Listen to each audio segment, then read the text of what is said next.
magaling, pagkatapos mabuting tao. Eh, syempre kapag mabuting tao ka ng speaker, syempre kakampi talaga sa mga kongresista. Hindi ka tatraido rin kapag mabuting tao ka ng speaker. Oh, di ba? Yan ang dahilan kung bakit si Sara Duterte ay abot hanggang langit ang galit kay Speaker Martin dahil hindi niya mapabagsak at hindi natupad ang kanyang pangarap na maging presidente ng Pilipinas. Yan ang katotohanan. Diba? Oh, mga kaibigan, yan ang katotohanan, mga kaibigan. Ang mga nagkwento niyan, yung mga kongresista mismo. Oh. Ako nakakapasok ako ng Congress, di ba? Nagko-cover kami doon. Yung mga kongresista mismo ang nagsasabi. Kinakausap sila ni Aling Maliit. Nakailang 3 plano. Pabagsakin ang Pangulo. Tanggalin si Speaker sa pagka-Speaker of the House, ipapalit si Gloria, pagkatapos gagawa na sila ng mga gawa-gawang kaso. Yun. Napansin niyo ba mga kaibigan? Ito napansin niyo ba? Hindi nila magawa sa kay Speaker, di ba? Kasi strong leader eh. So anong ginawa? Napansin niyo ba? Ang Senado, naghiring-hiring. Yung ginawa nila na hiring-hiring na patungkol sa sa PDEA leaks ko, no? Yan na yung kanilang plan C.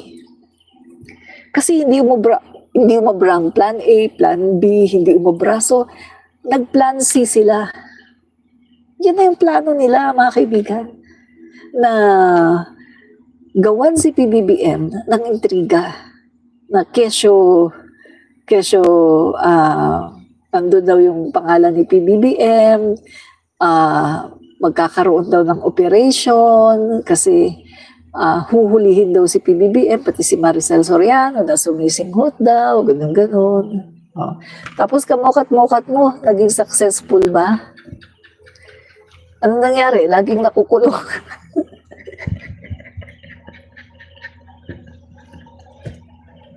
Si Morales nakukulong.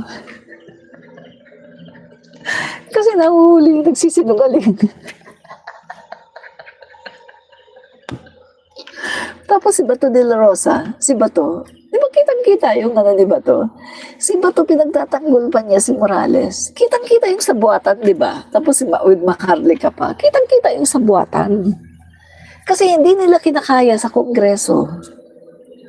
So, dinala nila sa Senado. Sa Senado na lang sila naggawa ng mga ganong-ganong klaseng mga hearing-hearing. Diba? Para idiin si PBBM na si PBBM gumagamit daw. Oh. Eh kaso, kitang-kita yung pagiging sinungaling ni Morales. Oh. Tapos, may mga nag-testify. Oh. Hindi naman daw totoo yun. Tapos nag-testify pa yung St. Luke's, nag-testify pa yung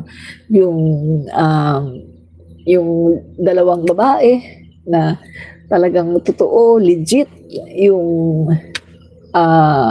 test ni PBBM, drug test. Legit daw yun. Oh. Diba? So hindi sila nagtagumpay.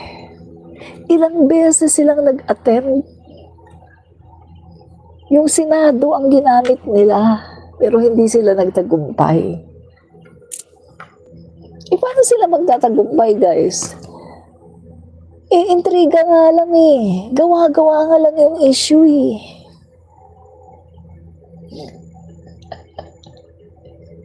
Kaya lalong galit na galit si Sara. Galit na galit siya. Guys, merong si Sara eh. Yung kanyang yung Sara, Russian reporter, tinanong siya, tungkol sa, ICC, etc.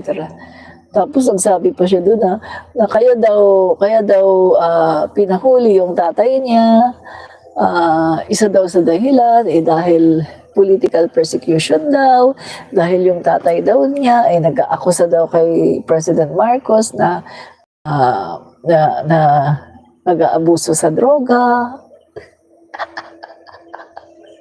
Nakakatawa talaga siya, guys, no? Nakakatawa talaga si Sarah, no? Talagang desperada. Desperada na talaga siya, guys, no? Super napaka-desperada na talaga ni Sara Duterte. Grabe.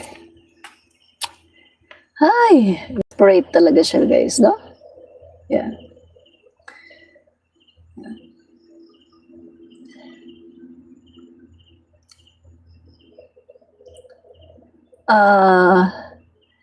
Leticia Solis, tama po kayo. Daming strategy, pero kabubuhan ang mga style nila. Akala nila maloko Pinas. Tama po kayo. Correct kayo dyan, no? Hindi nila talaga naloko ang Pilipinas at ang mga Pilipino. Diba? Okay. Tumpak po kayo.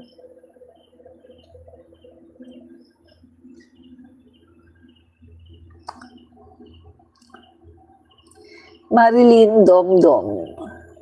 Alberto Tabon, walang pangarap maging presidente si Romualdez. Sara lang nangarap maging presidente para may pagpatuloy ang gawain nila sa Davao na maghari sila sa buong bansa. Gising po, Didi shit. Oh.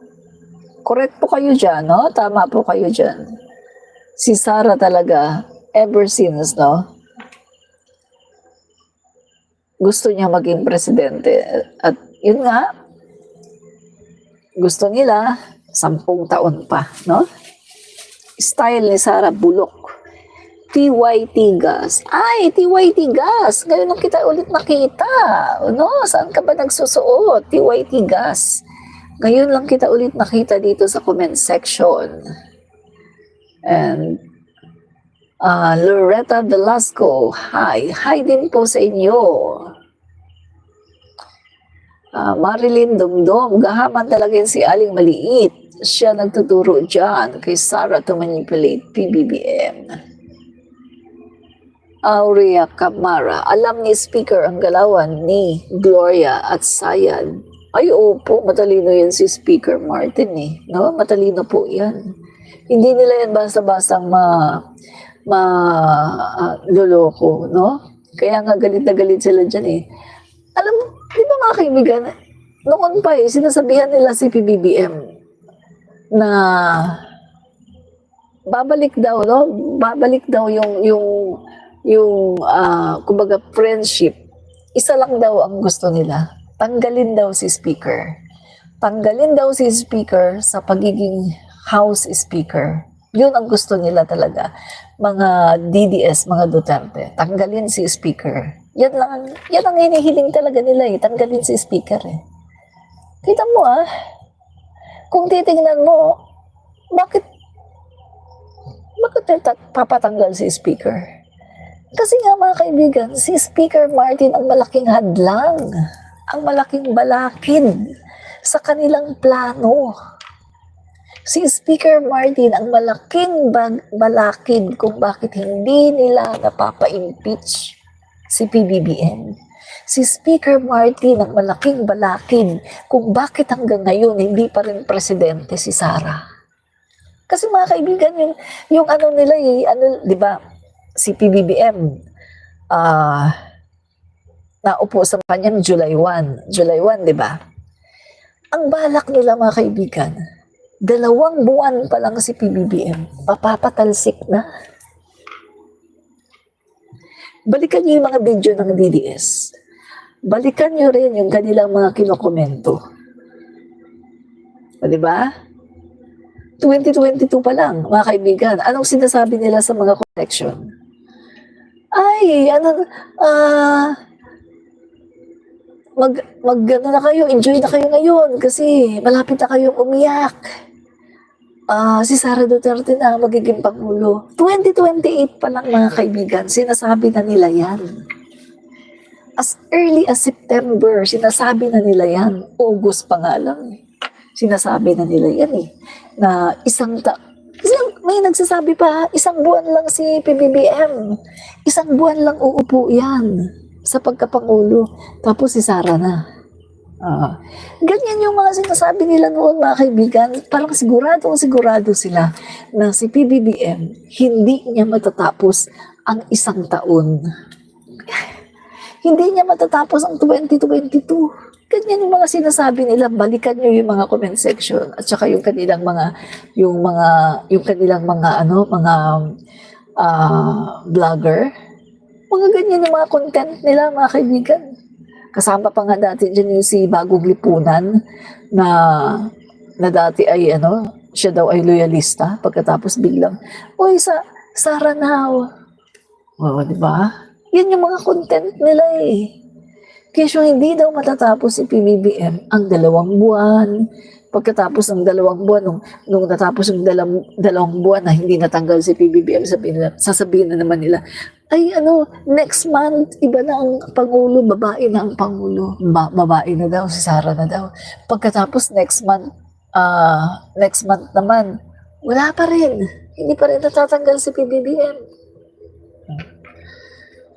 Yun yung mga kaibigan. Kaya galit na galit sila kay Speaker Martin Romualdez. Kaya ang hiling nila, di ba? Hiling nila, si Speaker Martin Romualdez tanggalin. At magiging okay daw ulit ang unity. Tanggalin lang daw si Speaker Martin Romualdez. Yan talagang hiling nila eh. Tanggalin si Speaker. Kasi si Speaker talaga ang malaking balakid para mapaupo si Sara Duterte. Kasi si Speaker ang nagiging shield ng ating Pangulo. Kaya ang Pangulo natin hanggang ngayon ay matatag dahil meron tayong Speaker of the House na matatag sa kanyang pamumuno sa Kongreso at matatag din na sumusuporta sa lahat ng agenda ng ating Pangulo. O, di ba? Make sense? O. Yan yun mga kaibigan, no? Kapag matatag ang speaker, kuha niya ang suporta ng mga kongresista. Kapag nagkakaisa ang mga kongresista, may papasa ang mga magagandang plano ng Malacanang, walang harang, walang paggugulo. At kapag naisakatuparan ang adhikain ng Malacanang, gaganda ang imahe ng administrasyon. At higit sa lahat, ang nagkakaisang kongreso sa pamumuno ni Martin Romualdez, hindi kailanman uusad ang kahit anong hakbang upang mapatalsik si PBBM, kagaya ng impeachment na pinupush dati ng Duterte Youth at ni Sara Duterte. Alam niyo ba mga kaibigan, 2022 pa lang, may na si Sara eh. Meron na siyang ni-ready na articles of impeachment para ipa-impeach si PBBM. Inamin niya, 'di ba? Sa isang interview, inamin niya na sabi niya, meron na ako, ma'am. Sugar number 1, sugar importation number 1 pa lang, meron na kaming articles of impeachment. Kailan nangyari ang sugar importation number 1? Nandyan pa si Rodriguez. Napanood nyo yun? Napanood nyo yung sinabi ni Sara? Nandito, nakapost yun dito sa sa Facebook ko. Wala pala dito sa YouTube. Nasa Facebook ko yun. Ang sabi ni Sara,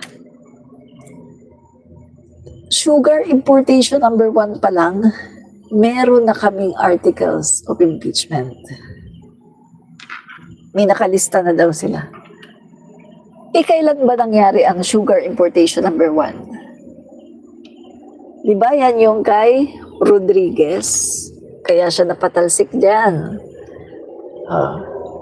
Umabot sa sugar importation number 4. Oh. Napatalsik si Rodriguez, di ba? Dahil siya yung nag sa mga importation. Ayaw naman pala ng Pangulo. Magtataka ka na lang. Kaya pala sinasabi nung sa Department of Agriculture na meron daw basbas ng Pangulo. Kaya pala magtataka ka.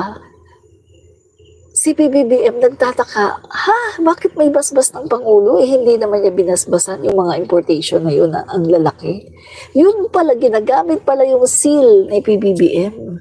Ginagamit pala ni Rodriguez. Sinasamantala habang si PBBM during that time ay nasa ibang bansa. Si Rodriguez naman ay ginagamit pala niya ang seal ng presidente. Natandaan niyo?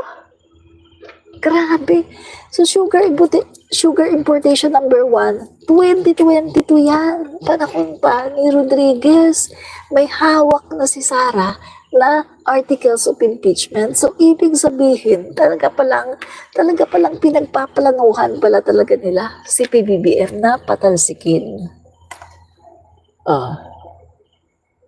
Am I making sense? Diba? Hindi lang ako nagdadaldal dito.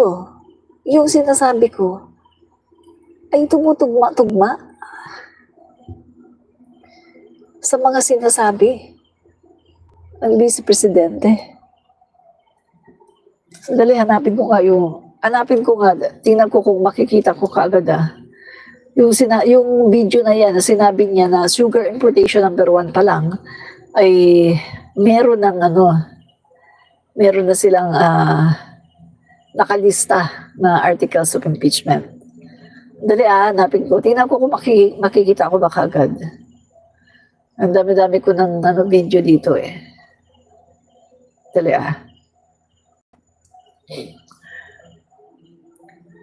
tingnan natin para makita nyo. Baka sabihin nyo, nagsisinungaling ako eh. Hanapin natin. Saglit.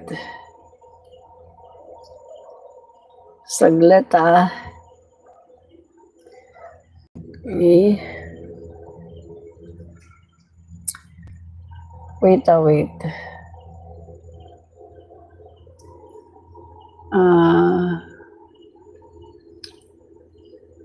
Saglit.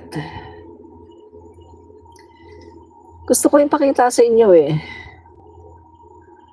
Para makita nyo, si Sara mismo ang umamin na sugar importation number 1 pa lang ay meron na silang naka-ready na articles of impeachment.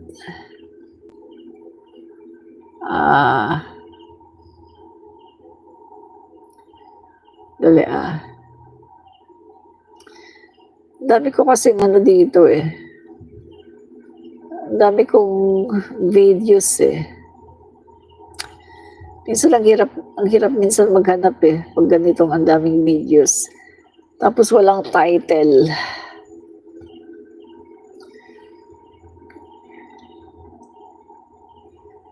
Tatry ko pa rin hanapin. Saglit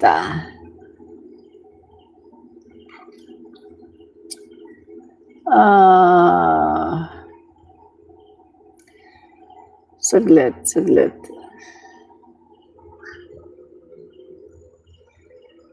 Sobrang dami kong videos eh. Dali. Hanapin natin. Wait. Hanapin natin. Magpakita ka. Ito yata yun. Ayan. Isang kasabihan na maraming beses nang napatunayan.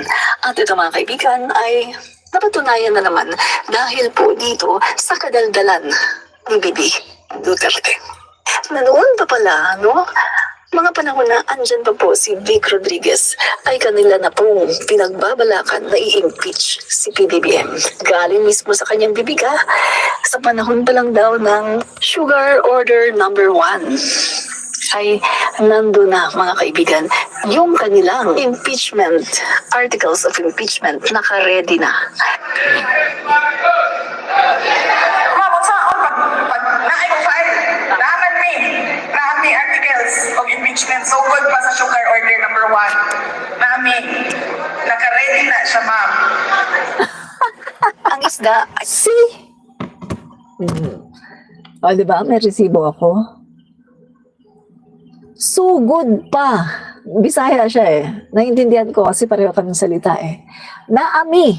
Ibig sabihin, meron kami. Meron kami. Sugar importation number 1. Meron kami articles of impeachment. Naka-ready yan siya, ma'am. Simula pa sa sugar importation number 1. Naka-ready yan siya, ma'am.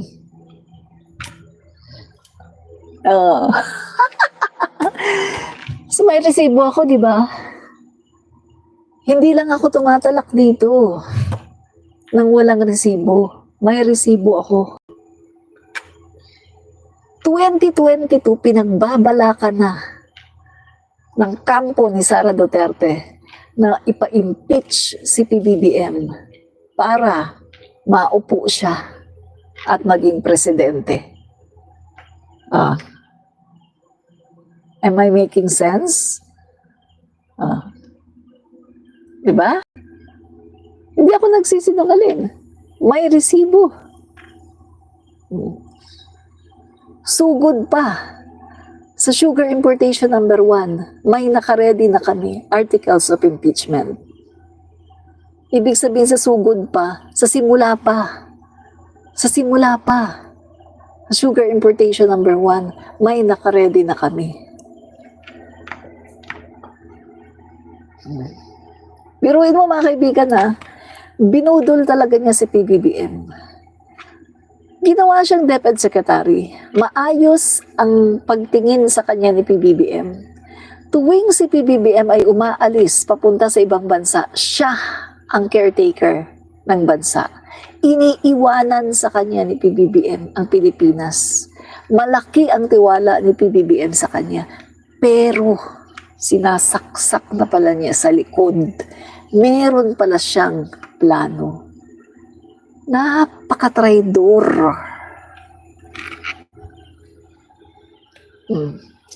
Diba? Am I making sense? Tama yung sinasabi ko. Hindi lang ako nagdadaldal. Totoo yung sinasabi ko. Kaya yung mga DDS dito, wala na kayong masabi kundi, ambot sa imo, ewan ko sa'yo. Kasi nakita nyo totoong sinasabi ko. Nakita nyo na totoo ang sinasabi ko, pero kay Sara pa rin kayo. Duterte pa rin kayo. Kasi, bugok kasi kayo. Kahit alam nyo masamang tao ang inyong sinusuportahan, kahit alam nyo na traidor ang sinusuportahan nyo, kahit ang alam nyo na ang sinusuportahan nyo ay pro-China at ready na ipamigay ang Pilipinas, Duterte pa rin kayo. Kasi bugok kayo, hindi kayo makapilipino. Hindi kayo para sa Pilipinas, kundi para lang kayo sa inyong mga iniidolo. Kayo ay mga bugok, panatiko sa tao. Hindi sa bansa. Ibahin nyo kami. Ibahin nyo ako. Dahil ako, once na may makita ako sa tao, kahit gusto ko pa yung tao na yan, pag may makita ako dyan na hindi maganda, ex yan sa akin. Bakit gusto ko ang Pangulong BBM? Kasi ang Pangulong BBM, ipinaglalaban ang West Philippine Sea. Bakit gusto ko ang Pangulong BBM? Kasi nakita ko sa kanya, inaalagaan niya ang mga mahihirap. Bakit ko gusto ang Pangulong BBM? Dahil nakita ko sa kanya, mabuting tao siya. Bakit ko gusto si PBBM? Nakita ko sa kanya, kahit na inaalipusta siya, kahit na sinisiraan siya, ay mabuting tao pa rin siya. At dissenting tao pa rin siya. Hindi siya nagmumura, hindi siya pumapatay, hindi siya naninira. siya ay disenteng tao at siya ay matinong tao, nakapokus sa kanyang trabaho. Kaya gusto ko si PBBM. Hindi ako katulad sa inyo, mga DDS, na kahit nakita nyo na masamang tao si Sara, pero doon pa rin kayo. Kahit nakita nyo na masamang tao si Duterte at pumapatay ng mga tao, doon pa rin kayo. Dahil kayo ay mga panatiko. Di ba? Iba kami sa inyo. Kasi kami, mga pro-admin. Pro-admin lang kami ngayon. Dahil tama ang ginagawa ng Pangulo. Pero kapag may ginawang mali ang Pangulo, babatikusin din namin. Dahil hindi kami panatiko, hindi kami kulto na katulad nyo. Kami ay para sa bayan. Make sense? Diba? So, dali nga. I-ano ko nga ito. I-repost ko nga ito. Nawala. Hanapin ko ulit yun. I-repost ko yun para ipaalala ko sa mga tao. Baka nakalimutan nila eh, no? Tsaka yung iba, hindi alam yan. Hindi alam ng iba yan. Na si Sara Duterte ay umamin na 2022 pa lang ay meron na silang naka-ready na impeachment kay PBBM. No? Kailangan malaman ng lahat ng mga tao na si Sara Duterte ay traidor sa Pangulo. Biruin mo ha. Siya ang ginagawang caretaker ng bansa. Ginawa pa siyang DepEd secretary. Pagkatapos, gusto na pala niyang ipa-impeach. May naka-ready na articles of impeachment. Habang nakangisi siya sa harapan ni PBBM, habang nakangiti siya, habang sinasabi niya na mahal kita, Apo PBBM, mahal kita, Apo. Yun pala, may naka-ready na siyang impeachment kay PBBM. Grabe, napaka-traidor, napaka-plastic. Diba? Traidor, plastic. Yan ang katotohanan. Katotohanan na nahihirapang tanggapin ang mga DDS. Diba? Hirap silang tanggapin.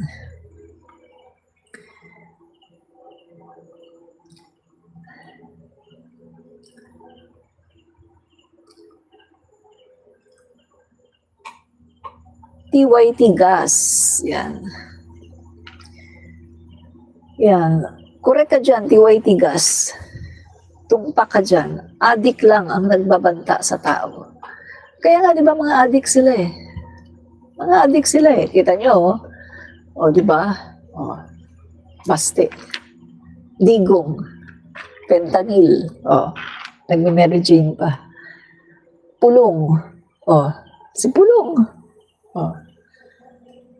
Baka nga pati yan si Lukring eh. Baka kaya lukring ang utak. Diba? Malamang. Oh. Kaya nakukuha nilang magbanta. Kaya nakukuha nilang magtsugi ng tao. Kasi nga sila ay mga bangag. Kasi kung hindi sila bangag, hindi sila tsutsugi ng tao. Kaya sila tsutsugi ng tao kasi mga bangag sila. Yun lang yun, katotohanan. Kasi kung nasa matinong pag-iisip sila, hindi sila tsutsugi ng tao. Real talk lang. Real talk. Naku, sobra na tayo sa isang oras, no? Maraming pong salamat sa mga nanood. Maraming pong salamat, no? Okay. TYT Gas, maraming salamat sa panonood. Ngayon lang kita ulit nakita, no? TYT Gas. Okay. Marami pong salamat sa panonood. Okay.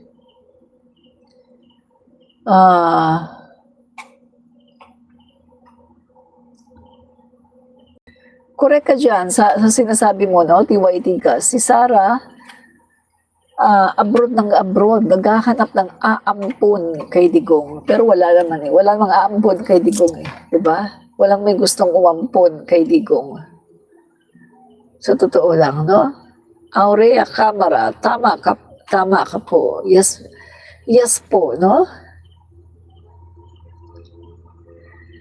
Aurea Camara, mabuti nakita nila ang masamang plano ni Lustay. Oo nga po, tumpak.